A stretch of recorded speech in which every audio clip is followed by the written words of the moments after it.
Chapter 6, Poets and Pancakes, complete text reading. About the author. Asokamitran lived from 1931 to 2017. He was a Tamil writer. He recounts his years at Gemini Studios in his book My Years with Boss, which talks of the influence of movies on every aspect of life in India.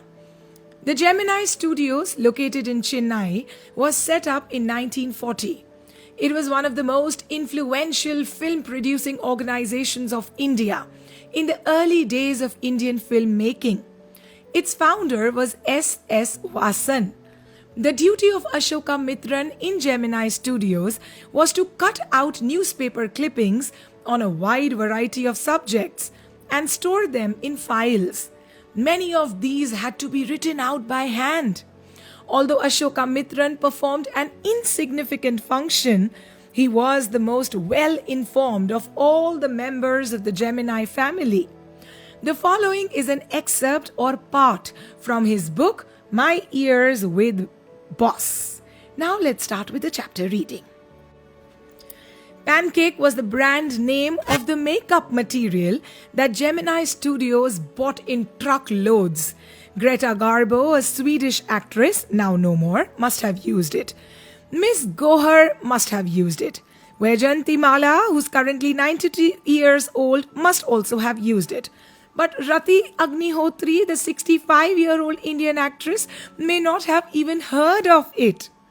The makeup department of the Gemini Studios was in the upstairs of a building that was believed to have been Robert Clive's stables. Robert Clive was the first British governor of the Bengal presidency. A dozen other buildings in the city are said to have been Robert's residence.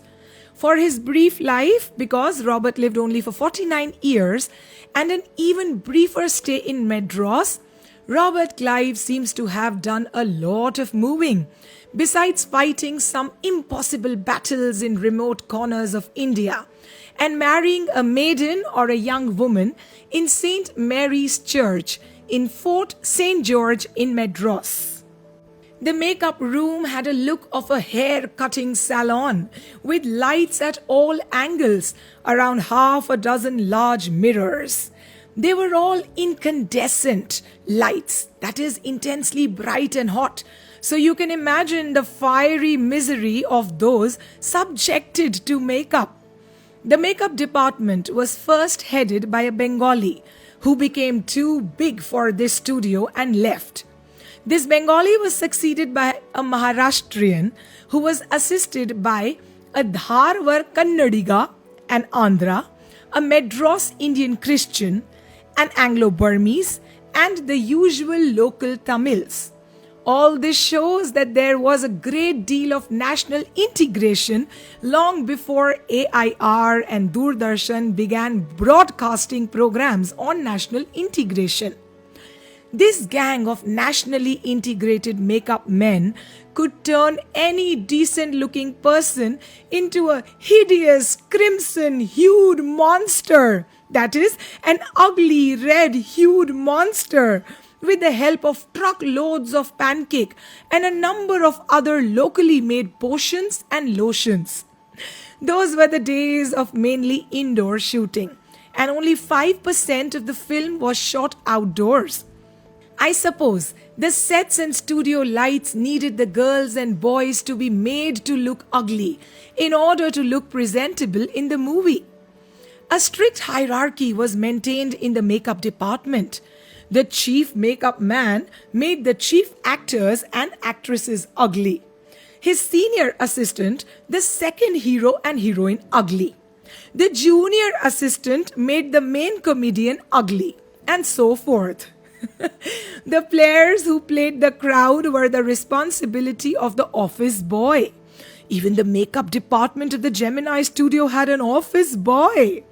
On the days when there was a crowd shooting, you could see him mixing his paint in a giant vessel and slapping it on the crowd players. The idea was to close every pore on the surface of the face in the process of applying makeup. He wasn't exactly a boy. He was actually in his early 40s, having entered the studios years ago in the hope of becoming a stage actor or a top screenwriter, director, or lyrics writer. He was a bit of a poet too. In those days, I worked in a cubicle, two whole sides of which were French windows. I did not know at that time they were called French windows. Seeing me sitting at my desk, tearing up newspapers day in and day out, most people thought I was doing next to nothing. It is likely that the boss thought likewise too. So anyone who felt I should be given some occupation would barge into my cubicle and deliver an extended lecture. The boy in the makeup department had decided I should be enlightened on how great literary talent was being allowed to go waste in a department fit only for barbers and perverts or crazies. Soon, I was praying for crowd shooting all the time. Nothing short of it could save me from his epics. In all instances of frustration, you will always find the anger directed towards a single person openly or covertly, that is secretly. And this man of the makeup department was convinced that all his woes or sadness and ignominy or disgrace and neglect were due to Kothamangalam Subbu. Now, who is Kothamangalam Subbu? Subbu was the number 2 at Gemini Studios. He could not have had a more encouraging opening in films than our grown-up makeup boy had. On the contrary, he must have had to face more uncertain and difficult times. For when Subbu began his career, there were no firmly established film-producing companies or studios. Even in the matter of education, especially formal education, Subbu could not have had an appreciable lead over our boy. But by virtue of being born a Brahmin, a virtue indeed, Subbu must have had exposure to more affluent situations and people. Subbu had the ability to look cheerful at all times, even after having had a hand in a flop film.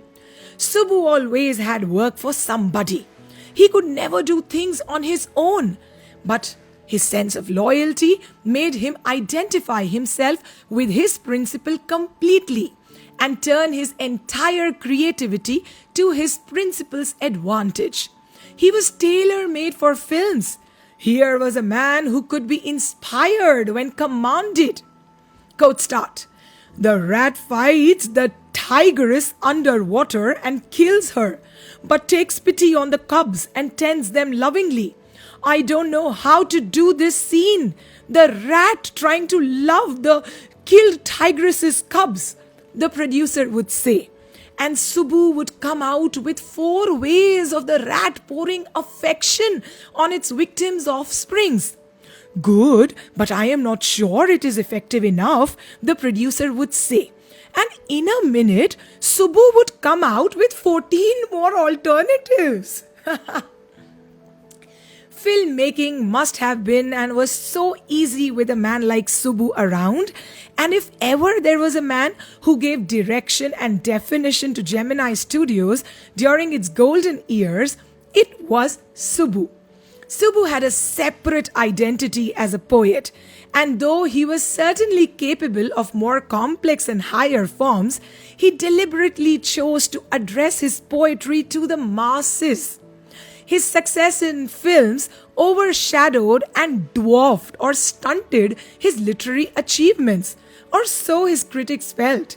Subbu composed several truly original story poems in folk refrain and diction, and also wrote a sprawling or a vast novel, Thillana Mohanambal, with dozens of very deftly edged characters. He quite successfully recreated the mood and manner of the Devdasis of the early 20th century. Subbu was an amazing actor. He never aspired to the lead roles, but whatever subsidiary or side role he played in any of the films, he performed better than the supposed main players. Subbu had a genuine love for anyone who came across, and his house was a permanent residence for dozens of near and far relations and acquaintances. It seemed against Subbu's nature to be even conscious that he was feeding and supporting so many of them.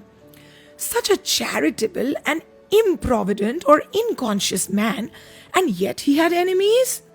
Was it because Subbu seemed so close and intimate with the boss?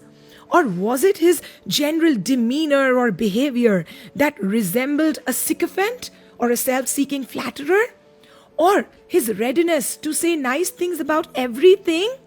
In any case, there was this man Subbu, and then there was this man in the makeup department, that is this office boy, who would wish the direst or the extreme things for Subbu.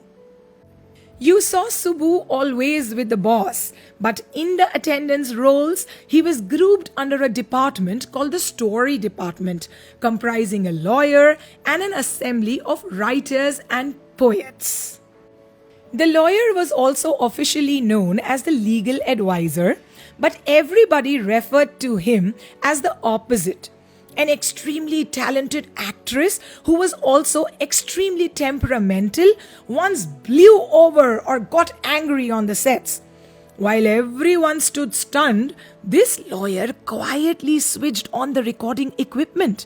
When the actress paused for breath, the lawyer said to her, "1 minute please," and played back the recording. There was nothing incriminating or damaging or unmentionably foul or offensive about the actress's tirade or outburst against the producer. But when this actress heard her voice again through the sound equipment, she was struck dumb. A girl from the countryside, she had not gone through all the stages of worldly experience that generally precede or come before a position of importance and sophistication that she had found herself catapulted or hurled into. This actress never quite recovered from the terror she felt that day. That was the end of a brief and a brilliant acting career. The legal advisor, who was also a member of the story department, had unwittingly brought about that sad end. While every other member of the department wore a kind of uniform, that is khadi dhoti with a slightly oversized and clumsily tailored white khadi shirt, this legal advisor wore pants and a tie, and sometimes a coat that looked like a coat of mail. Often, he looked alone and helpless, a man of cold logic in a crowd of dreamers, a neutral man in an assembly of Gandhiites and Khadiites. Like so many of those who were close to the boss, he was allowed to produce a film. And though a lot of raw stock and pancake were used on it, not much came of the film. Then, one day, the boss closed down the story department, and this was perhaps the only instance in all human history where a lawyer lost his job because the poets were asked to go home. With this, we are done with part 1 of this amazing and amusing chapter, Poets and Pancakes. For part 2, please follow my upcoming video. Thank you so much.